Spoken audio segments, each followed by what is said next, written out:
오늘 이 자리에 함께 기도하러 나오신 우리 성도님들을 주님의 이름으로 환영하고 축복합니다.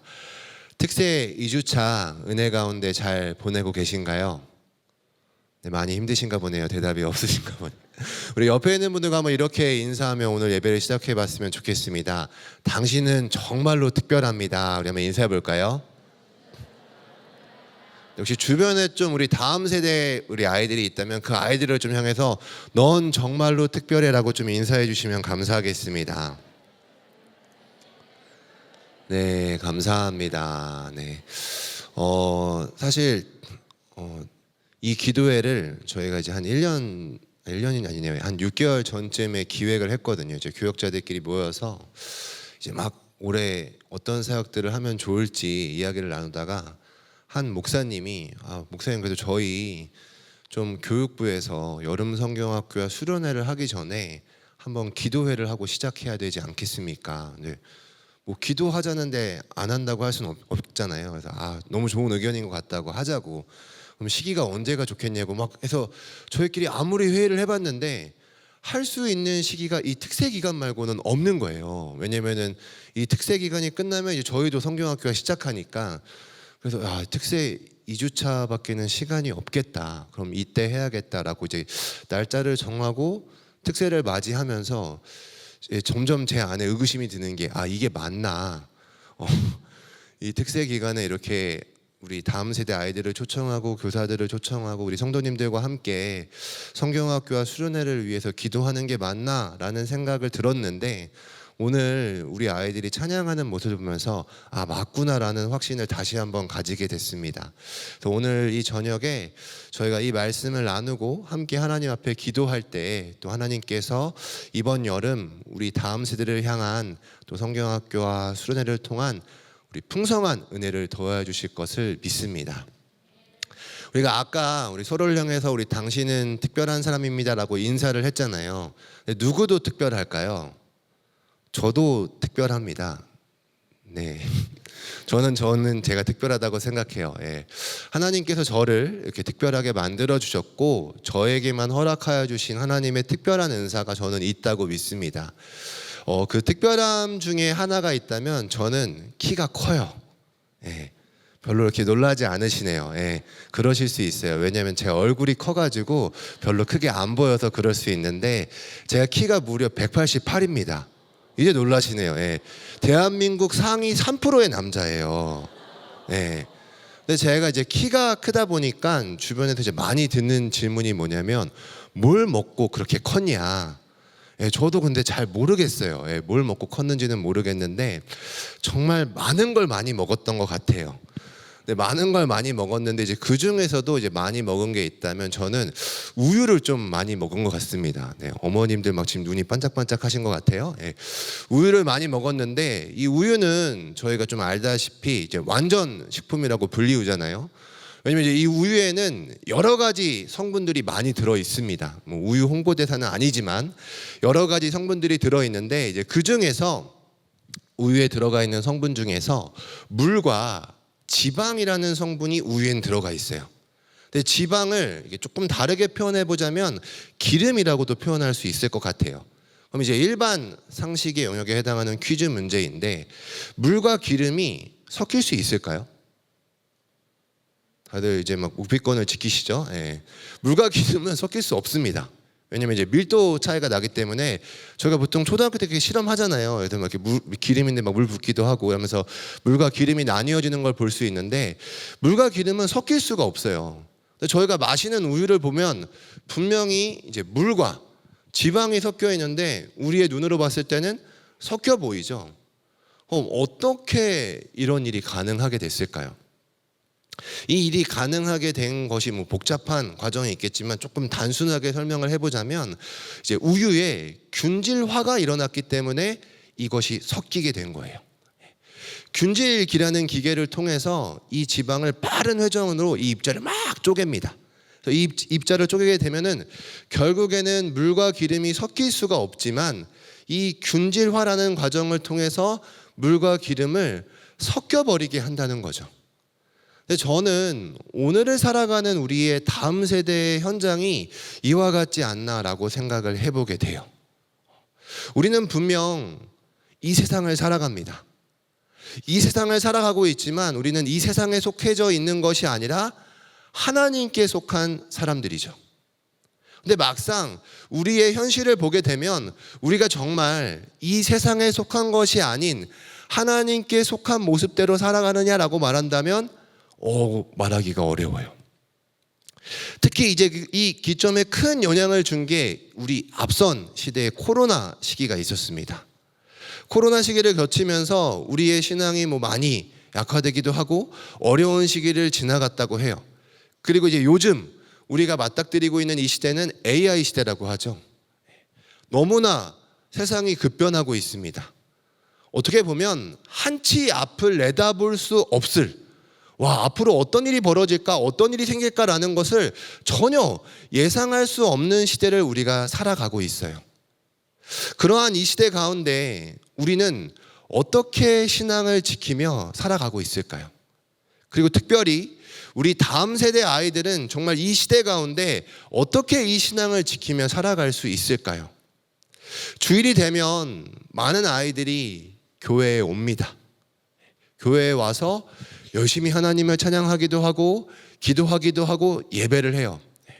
제가 이제 교육 디렉터가 돼서 저희 이제 교회 학교에 있는 예배들을 막 저희 장로님과 함께 열심히 돌아다니면서 함께 예배를 드립니다.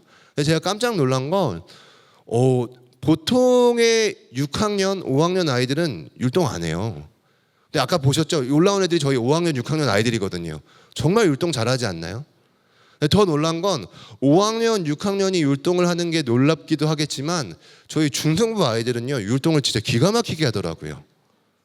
더 놀라운 사실은 고등부 예배에 가보면 예배 전에 기도로 예배를 준비합니다. 별로 이게 이 현장에서 이게 어떤 수준인지 모르시겠지만 보통 이제 막 중등부는 이제 막 거의 좀비 군단 오면은 막 이렇게 오늘 간식은 피자다면 막 일어나는 이런 친구들인데 그 친구들이 예배를 오기 전에 기도로 예배를 준비한다. 이건 상상할 수가 없는 거예요. 물론 이 아이들이 주일날 교회에 와서 예배를 드리고 있고 하나님 앞에 나가고 있지만 이 주일뿐만 아니라 이 아이들의 한 주간의 삶의 모습은 어떠하냐라는 거죠. 교회는 오고 있지만 막상 주중의 삶의 모습을 살펴보게 되면 정말 하나님의 사람의 능력과 힘의 모습을 보여주기보다는 때로는 내 정체성을 숨기고 내가 하나님의 믿는 사람이라는 나의 정체성을 숨기고 위축된 모습으로 정말 세상과 똑같은 모습으로 살아가려고 하는 것이 오늘날 이 시대의 우리들의 모습과 우리 다음 세대의 모습이지 않나라는 생각을 해보게 됩니다. 그렇다면 이러한 이 현실 가운데 어떠한 것이 대안이 될 수 있고 어떠한 것이 이것들을 좀 대비할 수 있는 방법이 될 수 있을까를 고민해 본다면 우리들의 삶 속에 유일한 대안은 오직 딱 한 가지인 것 같습니다. 그것은 바로 우리에게 주신 하나님의 말씀이죠. 오늘 우리가 함께 나누는 이 누가복음의 말씀을 통해서 정말 이렇게 급변하는 이 시대 가운데 한치 앞을 내다볼 수 없는 이 시대 가운데 정말 세상이 우리를 계속하여서 균질화를 만들어 버리고 세상과 똑같은 모습으로 만들려 버리려는 이 상황 가운데 우리에게 주시는 하나님의 대안이 무엇인지 말씀을 살펴볼 수 있기를 주님의 이름으로 소망합니다. 오늘 우리가 함께 읽었던 말씀은 하루는이라는 말씀으로 시작이 되고 있습니다. 이 단어는 이제 앞에 있는 한 사건이 끝나고 새로운 사건을 소개해주고 있는 전환의 모습을 이야기해 주는 거예요. 새로운 장면이 전환되면서 이제 오늘 말씀이 이렇게 시작이 하고 있는데요. 우리 다 함께 22절 말씀을 한 번 더 같이 읽어보도록 하겠습니다. 우리 누가복음 8장 22절 함께 같이 읽어볼게요. 시작. 하루는 제자들과 함께 배에 오르사 그들에게 이르시되 호수 저편으로 건너가자 하심에 이에 떠나. 예수님께서 지금 제자들과 배를 타시고 호수 저편 갈릴리 바다의 건너편으로 건너가려고 하십니다. 예수님께서 이제 제자들에게 요청하셔서 배를 띄우고 건너편 지역인 거라사 지역으로 지금 건너가는 장면이 우리들에게 소개되고 있는데요. 이제 배를 띄웠고 이제 노를 저어서 이 호수 건너편으로 예수님과 제자들이 건너가고 있었습니다. 예수님께서 많이 피곤하셨는지 제자들은 열심히 지금 이 노를 젓고 있었고 예수님은 배 한편에서 잠이 드셨습니다. 근데 문제는 이제 이때 발생을 한 거예요. 23절 말씀해 보니까 이때 마침 광풍이 호수로 내리치매라고 말씀이 등장하고 있습니다. 광풍이 호수에 내리쳤대요. 그냥 보통의 바람, 보통의 풍랑이 호수에 내리친 것이 아니라 광풍. 저 혼자 이제 말씀을 막 이렇게 묵상해보다 광풍은 이제 뭐 우리 쉽게 바꿔보면 미친 바람인 거잖아요. 야, 사나운 바람. 얼마나 이 바람이 사나웠으면 이랬을까라고 생각을 해보게 됐는데 이 바람이 성경에서 바다 안으로 내려왔다라고 표현하는 거예요. 그래서 어떻게 바람이 바다 안으로 내려올 수 있을까? 말씀을 막 연구해 보니까 이 갈릴리 호수의 지형적인 특징 때문에 그렇더라고요. 왜냐하면 이제 이 호수가 사실은 이제 성경에는 뭐 갈릴리 바다, 갈릴리 호수 이렇게 기록이 되어 있는데 실제로 보면은 바다라고 부를 수는 없고요. 호수에 가깝습니다. 근데 이 갈릴리 호수가 이 해수면보다 약 200m 아래 해당하는 이 높이에 있어요. 그러니까 굉장히 낮은 거죠. 근데 이 갈릴리 호수 주변에는 북쪽과 동쪽과 서쪽으로 이렇게 높은 산지들과 높은 지형들이 있어요. 이 말은 뭐냐면 이 높은 산지와 높은 지형들을 통해서 차갑고 건조한 공기가 이 호수로 이렇게 막 내려오는 거예요. 근데 이 호수 위에는 이제 따뜻하고 이제 수분이 풍부한 공기와 만나게 되니까 이 만남을 통해서 이 갈릴리 바다, 갈릴리 호수에는 풍랑이 자주 일게 됐습니다. 예수님의 제자들의 대부분의 출신들이 이 갈릴리 바다의 어부였기 때문에 이 풍랑을 어느 정도는 많이 경험해 봤을 거예요. 하지만 오늘 말씀 속에서 나오고 있는 이 광풍은 이 제자들이 도저히 해결할 수가 없는 문제였습니다. 그래서인지 이 제자들은 예수님을 깨워서 뭐라고 얘기했냐면 우리들이 지금 죽겠나이다. 성경에 나오는 표현대로 우리들이 지금 죽게 생겼습니다 라고 예수님께 말을 하고 있더라고요. 근데 여기서 이 죽겠나이다라는 이 표현이 조금은 가볍게 좀 이렇게 순화된 표현으로 나타낸 것이고 이 죽겠나이다라는 이 표현은 뭐냐면 우리가 지금 파멸될 것 같습니다. 우리가 지금 없어질 것 같습니다. 이런 급박한 표현이었던 거예요. 이 광풍이 너무나 거세서 갑자기 이 갈릴리 호수, 갈릴리 한 바다 가운데 일어난 이 사나운 바람이 너무나 거셌기 때문에 이 바람을 거슬릴 수 없었고 해결할 수 없었고 심지어 내 목숨이 위협받고 내 목숨을 빼앗김을 당할 수 있는 너무나 큰 어려움을 제자들이 지금 맞닥뜨리고 있는 거예요.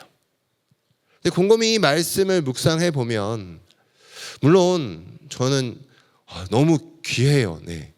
특세 2주차이신데 이 자리에 이 시간에 기도하러 오신 우리 성도님들 한 분 한 분이 너무 귀하신 것 같아요. 그래서 여러분들의 삶 속에 이러한 광풍이 없기를 주님의 이름으로 간절히 소망합니다. 아멘의 능력을 저는 믿습니다. 근데 제가 한 가지 예언을 하자면 예언의 은사는 없지만 예언을 하자면 이 광풍이 여러분들의 삶 속에 우리 성도님의 삶 속에 없기를 소망하지만 분명히 있을 거예요. 이 목사님 무슨 소리 하시는 건가? 왜냐하면 오늘 말씀에도 보게 되면 제자들이 지금 누구랑 함께 있었죠? 예수님과 함께 배에 타고 있었어요. 제자들만 배에 타고 있는 게 아니라 예수님과 함께 건너편으로 건너가려고 배에 타고 있었고 예수님과 함께 있었음에도 불구하고 광풍을 만난 거예요. 우린 그렇게 생각할 수도 있죠. 야, 내가 예수님 잘 믿으면, 내가 예수님과 함께하고 있으면 내 인생에 이런 광풍은 없을 거야. 이런 사나운 바람은 불지 않을 거야. 나를 두렵게 하고 나를 위험에 빠뜨리는 이런 문제들은 없을 거야 라고 생각할 수도 있겠지만 오늘 성경은 그렇지 않다라고 이야기합니다. 예수님과 함께하고 있었지만, 예수님과 그 배에 함께 타고 있었지만 이 제자들은 광풍을 만나게 됩니다. 중요한 건 우리의 삶 속에 이 거센 바람, 사나운 바람이 있냐 없냐가 중요한 것이 아니라 이 광풍을 만났을 때 우리의 모습 속 가운데, 우리의 일상 속 가운데 이 광풍이 우리의 삶 가운데 내려왔을 때 이것을 우리가 어떻게 대처할 수 있느냐, 이것을 어떻게 바라볼 수 있느냐가 중요한 부분이라고 생각합니다. 그렇다면 오늘 이 거센 사나운 바람을 만났을 때 예수님의 제자들은 어떤 반응을 보였을까요? 제자들이 보여줬던 반응이 24절 말씀에 나오고 있는데요, 우리 다 함께 24절의 말씀을 한 번 더 같이 읽어보도록 하겠습니다. 같이 한번 읽어보겠습니다. 시작. 제자들이 나와 깨어 이르되 주여 주여 우리가 죽겠나이다 한데 예수께서 잠을 깨사 바람과 물결을 꾸짖으시니 이에 그쳐 잔잔하여 지더라. 아멘. 지금 제자들이 자신의 앞에 찾아온 광풍 앞에서 보여줬던 반응은 첫 번째로는 예수님 앞에 나아갔습니다. 그리고 예수님을 깨웠어요. 자신의 생명을 위협하고 두렵게 하는 이 어려움 앞에서 그들은 예수님 앞에 나왔고 예수님을 깨웠습니다. 하지만 오늘 이 시간에 제가 조금 더 주의 깊게 보고 싶은 표현은 바로 예수님을 깨어 부르고 있는 제자들이 주여 주여라고 부르고 있는 이 표현입니다. 목사님, 주님을 불렀는데 이게 뭐가 문제입니까? 주님을 찾고 있는데 이건 괜찮은 거 아닌가요? 우리가 어려운 일이 있을 때, 힘든 일이 있을 때 예수님을 의지해야죠. 맞습니다. 예수님을 의지해야 됩니다. 예수님을 붙들어야 합니다. 근데 여기서 말하고 있는 이 주여 주여라는 표현이 우리말 성경에는 다 똑같이 주여 주여라고 기록이 되어 있지만 원래 성경이 기록되어 있는 원어 성경에는 이 주여가 조금 다른 단어로 기록이 되어 있습니다. 헬라어로는 에피스타타라는 단어로 기록이 되어져 있는데요, 이 단어가 또 이 누가복음 8장 이전인 누가복음 5장에도 똑같이 기록이 되어 있습니다. 이 누가복음 5장은 예수님께서 이 베드로를 예수님의 제자로 부르시는 장면이 등장하는 게 누가복음 5장의 내용인데, 누가복음 5장에서 언제 이 주여 주여라는 단어가 기록이 되어 있냐면, 이 베드로가 이제 그물을 내릴 때 선생님 제가 잡은 것이 없지만은 선생님의 말씀을 의지해서 한번 그물을 던져보겠습니다라고 했을 때 나오고 있는 이 선생님이라는 단어가 오늘 말씀 속에서 나오는 주여라는 단어와 똑같은 단어입니다. 여기서 말하고 있는 주여가 우리가 생각하는 주여와는 조금 다른 의미라는 거예요. 왜냐하면 이 베드로의 고백이 바뀌거든요. 누가복음 5장에 보게 되면 앞에는 이 예수님을 선생님이라고 부르지만 나중에 이 예수님 앞에 무릎을 꿇고 주여 나를 떠나소서라고 말하고 있는 이 주여와 이 에피스타타라는 이 단어는 다른 단어로 기록되어져 있습니다. 제자들이 예수님 앞에 나와왔어요. 예수님을 깨웠습니다. 예수님 앞에 안 나온 것이 아니었고 예수님을 의지하지 않으려고 했던 건 아니었어요. 예수님 앞에 나와왔고 예수님을 깨우긴 했지만 제자들이 지금 알고 있는 예수님은 어느 정도의 예수님이냐면, 조금 더 쉽게 풀어보자면 이분은 능력이 많은 분이야. 이분은 조금 훌륭한 분이야. 이분은 정말 존경할 만한 분이야. 이 정도의 분으로 생각하고 지금 예수님을 찾고 있었다라는 거예요. 오늘 이 자리에 모이신 우리 성도님들께서 생각하고 계신 예수님은 어떤 모습이십니까? 이 모습을 묵상하다가 저에게는 이제 곰곰이 묵상하는 중에 떠올랐던 한 인물이 있습니다. 바로 영국의 국왕인 찰스 3세예요. 저랑 친분이 있으신 분은 아니시고요. 이분이 떠올랐던 이유는 이분은 이제 국왕입니다. 국왕. 그래서 이 분이 다스리는 나라가 무려 15개 국가가 있고요. 이 분이 다스리는 백성의 숫자가 1억 5천만 명이 있다고 나오더라고요. 그래서 이 다스림을 받고 있는 이 백성들은 영국의 국왕을 향해서 이 왕을 가리켜 폐하라고 부르겠죠. 국왕 폐하라고 부르겠죠. 그 왕을 가리켜서 폐하라고 부릅니다. 우리의 왕이라고 부릅니다. 하지만 정말 이 그 국왕을 자신의 마음속에서 이분은 나의 모든 것을 다스리는 왕이야. 나의 모든 것을 통치하는 왕이야. 나의 인생의 모든 것들을 주관하고 이끄시는 분이야 라는 것으로 왕으로 인정할까요? 저는 그렇지 않다라고 생각합니다. 입으로는 우리의 왕이다, 우리의 폐하다라고 고백하고 있지만 그들이 섬기고 있는 그 마음속 가운데서는 그 영국의 국왕을 진정한 왕으로 인정하지 않습니다. 오늘 마치 말씀 속에서 보여주는 모습이 이와 같지 않나라고 생각을 해봐요. 예수님을 향해서 주님, 주님 찾습니다. 근데 여러분들이 부르고 있는 그 주님은 어떤 주님이신가요? 그냥 나를 도와줄 수 있는 분, 나에게 힘이 되는 분, 나의 문제를 해결해 줄 수 있는 분, 그냥 내가 존경할 만한 분, 그 정도의 분이십니까? 오늘 예수님은 그 정도의 분이 아니심을 말씀하고 있으세요. 제자들의 반응이 이와 같았다면 예수님은 이 제자들의 반응에 대해서 이와 같이 반응을 보여주시는데요. 25절의 말씀입니다. 우리 다 같이 한번 읽어볼까요? 25절 말씀 같이 읽어보겠습니다. 시작. 제자들에게 이르시되 너희 믿음이 어디 있느냐 하시니 그들이 두려워하고 놀랍게 여겨 서로 말하되 그가 누구이기에 바람과 물을 명함에 순종하는가 하더라. 아멘. 예수님께서 이 제자들의 요청에 이 거센 광풍을 꾸짖으십니다. 그리고 예수님의 이 말씀에 이 바람이 잠잠해지죠. 사실 놀라운 기적이죠. 그 정말 생명을 빼앗아갈 그 거대한 광풍을 혼내시면서 잠잠하게 하시니 얼마나 놀라운 기적이었을까요? 이 놀라운 기적 뒤에 예수님께서 제자들에게 보여주셨던 반응은 무엇이었냐면 너희 믿음이 어디 있느냐라는 것이었어요. 예수님은 왜 이와 같은 말씀을 하셨을까? 사실 예수님께서 제자들을 혼내셨을 수도 있을 것 같아요. 야, 너네 도대체 나 따라다니면서 뭘 본 거냐? 너네 나랑 같이 있으면서 본 게 이것밖에 안 되냐? 내가 너네한테 이 정도의 존재밖에 안 되냐? 너네 믿음이 도대체 어디 있냐? 라는 이 말 자체가 야, 너 왜 이렇게 믿음이 없냐? 라고 생각이 들기도 하지만 한편으로는 너희 믿음이 어디 있느냐라는 이 말씀이 이 풍랑 앞에서, 이 거센 풍랑 앞에서 왜 너희의 믿음을 지키지 못했니? 라는 말씀처럼 들리더라고요. 우리는 다 믿음이 있으시죠? 믿음 있으시죠? 네, 아멘. 네, 믿는 줄 알고 있습니다. 네. 성경 말씀에 보게 되면 이 믿음이라는 단어가 굉장히 많이 기록이 되어 있더라고요.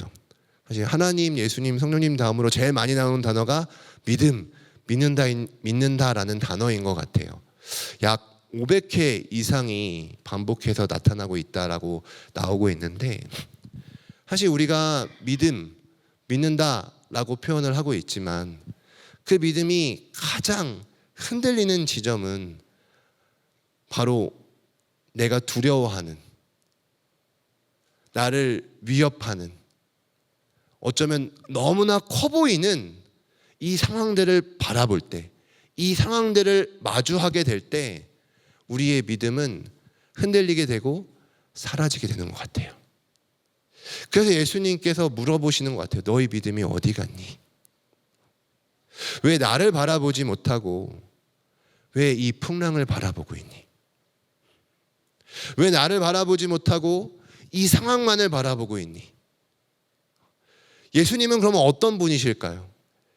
제자들이 예수님을 찾아서 예수님께 요청했던 것처럼 예수님께서 단순히 이 문제를 해결할 수 있는, 도움을 줄 수 있는 그냥 존경하고 위대한 그 정도의 분이실까요? 그 정도의 분이 아니라는 거예요. 예수님은 그 정도에 머무는 분이 결코 아니십니다. 그럼 예수님은 어떤 분이십니까? 온 천지 만물을 창조하신 분이세요. 그분은 창조자이시기 때문에 그 어떠한 자연 만물도 그분의 말씀 앞에 순종할 수밖에 없죠. 예수님은 온 우주 만물을 다스리시는 분이고 온 우주 만물을 통치하는 분이시며 우리의 모든 것 하나하나를 다 이끄시고 인도하시고 우리의 삶을 계획하시는 분이십니다. 우리가 그것을 믿고 있어요. 그것을 알고 있어요. 근데 문제는 무엇이냐면 내 앞에 펼쳐져 있는 이 두려움이라는 거대한 장벽 때문에, 내 앞에 놓여져 있는 이 위험이라는 큰 현실 앞에서 예수님을 바라보지 못하는 거예요. 그래서 예수님께서 묻고 계세요. 너희 믿음이 어디 있냐? 이 질문은 이번 여름 성경학교와 이번 수련회 가운데 우리가 우리 다음 세대에게 전해줄 너무나 중요한 핵심적 질문이라고 생각합니다. 그렇다면 믿음, 이 믿음이라는 것의 가장 정확한 대답은 무엇일까? 우리의 믿음이 이렇게 쉽게 흔들릴 수 있고, 우리의 믿음이 이러한 두려움과 위험과 현실과 상황 앞에서 흔들릴 수 있는데, 어떻게 하면 이 믿음을 더욱더 굳건히 다질 수 있고, 어떻게 하면 이 믿음을 더욱더 우리가 견고하게 세울 수 있을까? 오늘 말씀 속에 제자들이 이렇게 얘기를 하고 있더라고요. 아까 읽었던 25절 말씀에 보니까 그들이 두려워하고 놀랍게 여겨 서로 말하되 그가 누구이기에. 믿음의 가장 중요한 핵심적인 질문이 있다면 그분은 누구이신가라는 겁니다. 여러분들의 믿음이 지금 흔들리고 있다면, 여러분들이 예수님을 바라보지 못하고 여러분들이 지금 앞에 놓여져 있는 두려움과 걱정과 위험과 상황과 현실을 바라보고 있다면 다시 한 번 더 우리는 우리들 스스로에게 질문해 보셔야 합니다. 그분은 누구이신가? 예수님은 누구이십니까? 그분은 나의 거센 바람보다 훨씬 더 크신 분이십니다. 죽음의 모든 문제를 다 해결하신 분이십니다. 그 어떠한 문제도 그분 앞에서는 문제가 될 수 없는 분이십니다. 나의 모든 것 되시며 나의 모든 주관자가 되신 예수 그리스도이십니다. 이 진리가 우리 아이들의, 그리고 오늘 이 자리 가운데 놓여 계신 우리 성도님들의 마음속 가운데 새겨질 수 있기를 주님의 이름으로 간절히 소망합니다. 결코 예수님이 누구이신지가 명확한 사람은 흔들릴 수가 없습니다. 그 문제가 작다라는 것이 아닙니다. 그 두려움이 두렵지 않다라는 것이 아니에요. 두려워요. 무서워요. 걱정이 돼요. 하지만 그 두려움보다 더 크신 분, 그 위험보다 더 위대하신 분, 그 모든 것들을 다스리시고 통치하시고 우리를 이끌어 주실 수 있는 분, 그분이 바로 예수 그리스도이기 때문입니다.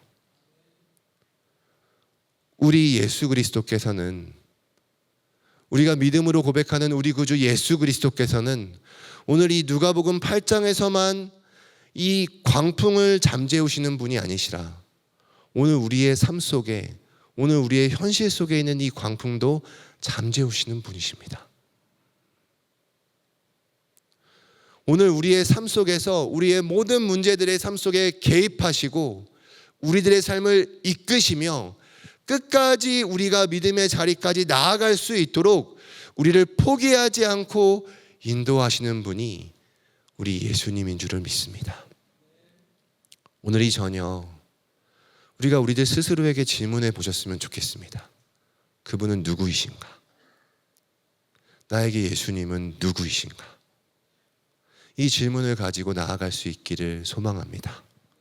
그리고 한 가지 더 말씀드리고 싶은 것은 우리 다음 세대를 위해서 기도해 주셨으면 좋겠습니다.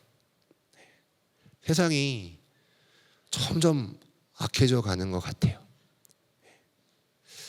제가 어릴 적과 지금 우리 아이들이 살아가는 이 시대를 비교해 보면 세상은 너무나 빨리 악해져 가는 것 같아요. 주일날 교회 학교 아이들을 만나게 됩니다. 감사하게도 이제 조금 아이들을 몇 번 봤다고 아이들이 막 저를 만나면 이렇게 반겨주는 애들이 있어요. 많지는 않고 소수 몇 명이 목사님 이렇게 반겨주더라고요. 그래서 사실 담당하는 교역자도 아닌데 반겨주니까 저도 고맙잖아요. 그래서 야 고맙다 고맙다 애들에게 인사를 하는데, 근데 그 아이들을 바라보면 마음 한편이 참 너무 아파요. 이 아이들이 이 교회에서 보내는 시간이 얼마나 될까요? 많아야 1시간에서 2시간 정도의 시간밖에 되지 않습니다. 1시간에서 2시간 정도에 되는 시간을 하나님의 진리의 말씀을 듣고 점점 더 악해져가는 이 세상 가운데 우리 아이들은 나가야 돼요. 세상은 이 아이들을 계속해서 균질화시키려고 합니다. 세상과 똑같아지도록, 세상의 가치관을 가지도록, 세상의 경쟁과 똑같이 살아가도록 이 아이들을 계속 부추겨요. 근데 그런 아이들 가운데 1시간, 2시간 하나님의 말씀을 전하고 이 아이들을 세상에 보낸다는 것이 너무나 걱정이 되고 너무나 마음 한편에 아픈 마음이 듭니다. 이 아이들을 위해서 해줄 수 있는 것이 무엇이 있을까요? 저는 한 가지라고 생각합니다. 그분이 누구이신지를 알려주는 것. 세상은 계속 이 아이들을 균질화시키고 세상과 똑같은 모습으로 바꾸려 하겠지만 계속 급변하는 시대이고, 너희도 이 급변하는 시대 가운데 이 세상과 똑같은 모습으로 살아가라고 이 아이들에게 요구하겠지만, 그 아이들에게 기억해라. 너희는 세상과 다른 사람들이다. 예수 그리스도가 너희에게 누구인지를 명확히 새겨주는 것. 그것이 우리가 할 수 있는 유일한 대안인 줄을 믿습니다. 제가 이제 금요초라를 굉장히 오랜만에 왔습니다. 교회 예배 안 나온 건 아니었고요. 저희 5층 체육관에서 저희 이제 4세부터 이제 13세 아이들과 함께 3일 키즈 바이블이라는 활동을 통해서 아이들과 뛰기도 하고 말씀도 나누고 찬양도 나누면서 예배를 드렸어요.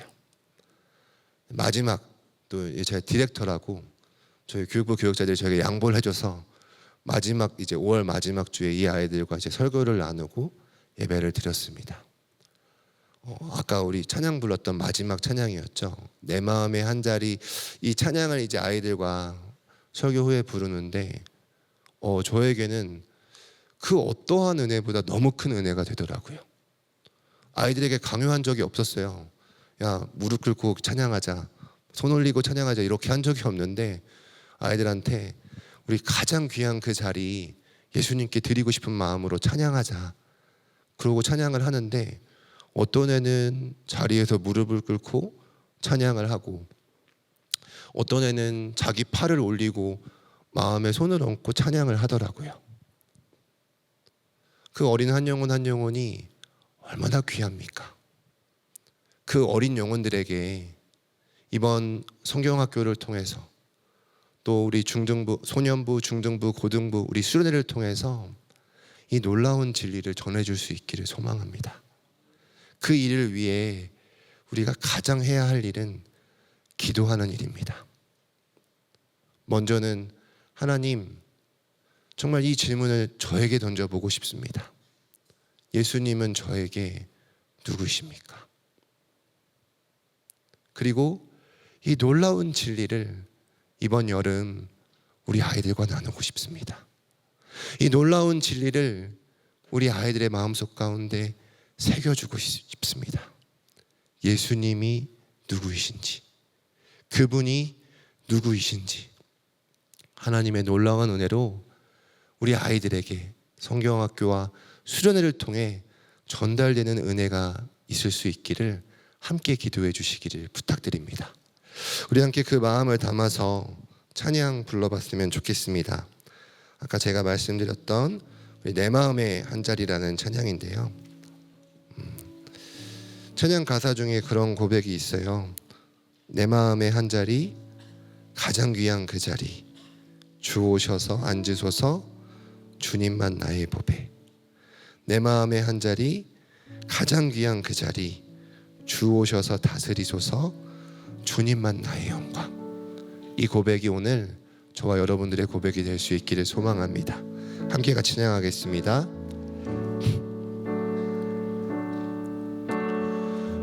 우리들을 위하여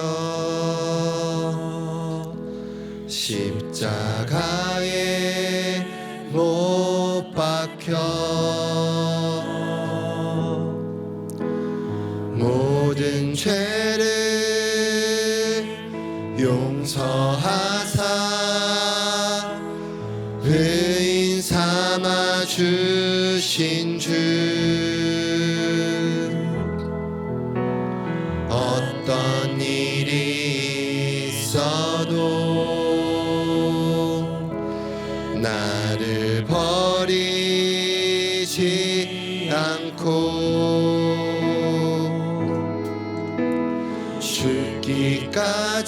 죽기까지 사랑하신 나의 귀한 예수님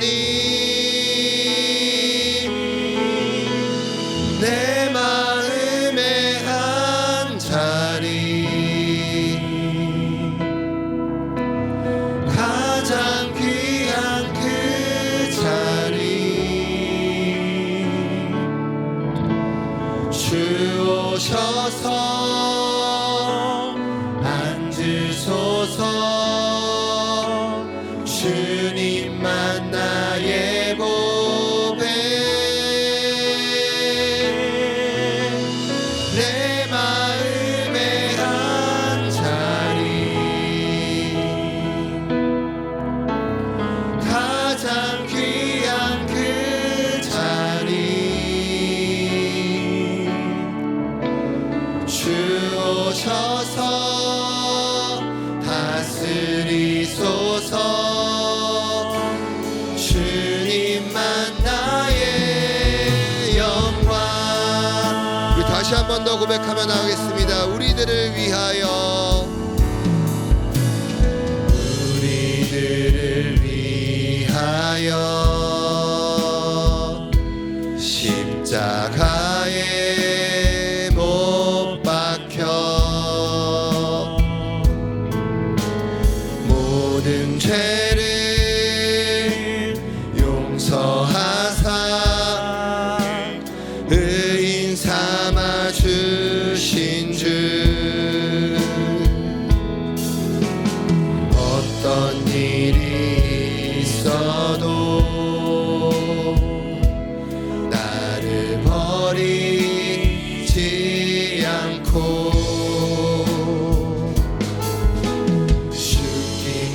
죽기까지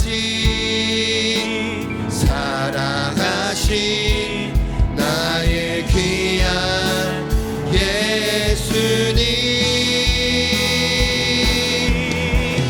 내 마음의 한 자리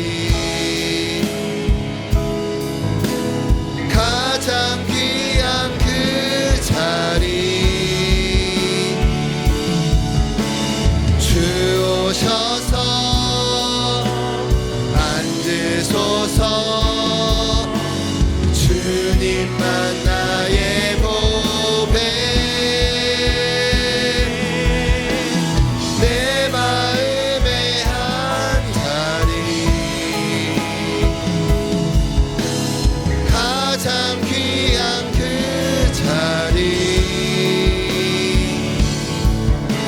주 오셔서 다스리소서 주님만 나의 영광 이 시간 우리 다 함께 기도할 때 우리 먼저는 하나님께서 우리에게 주신 말씀을 붙잡고 기도하며 나아갈 수 있기를 소망합니다. 오늘 이 말씀 속에서 하나님은 우리에게 묻습니다. 그분은 나에게 누구이신가? 오늘 여러분들에게 예수님은 어떤 분이십니까? 예수님을 나는 어떤 분으로 바라보고 있으십니까? 오늘 이렇게 주신 말씀을 기억하며 주님, 내가 예수님을 나의 가장 귀한 그 자리에 모시기를 소망합니다. 예수님을 나의 인생의 모든 것 되시는 분으로 고백할 수 있기를 소망합니다. 나의 상황과 나의 두려움과 나의 걱정보다 더 크신 그 주님을 바라볼 수 있기를 소망합니다라는 고백을 드릴 수 있는 이 저녁이 될 수 있길 소망합니다.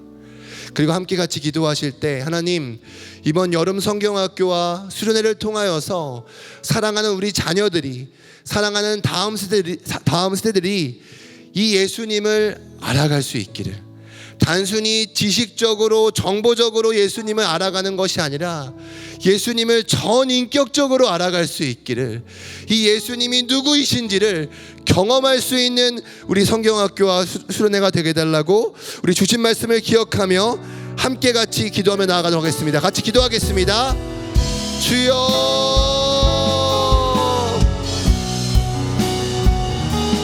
사랑이 많으신 아버지 하나님 감사합니다.